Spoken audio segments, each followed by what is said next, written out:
Sono qua con la testa, ho visto tutto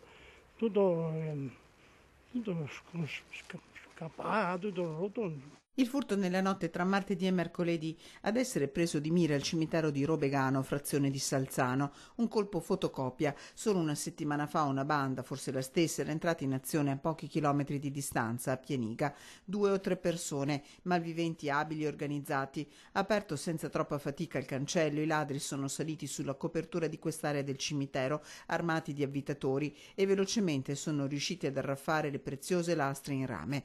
La zona scoperchiata è di circa 300 metri quadri, un danno ingente, qualche decina di migliaia di euro. Non il primo furto all'interno di questo camposanto. 2 anni fa erano stati rubati tutti i pluviali, sostituiti con altri di materiale diverso. Non solo il rame fa gola. I vasi qua, tutto quello che usa il rame porta via tutto.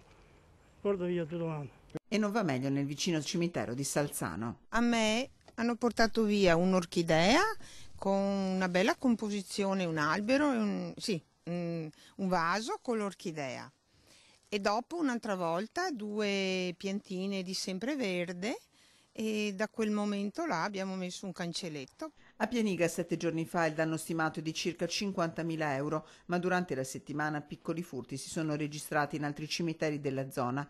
A Robegano non ci sono le telecamere, servono a poco, spiegano gli amministratori.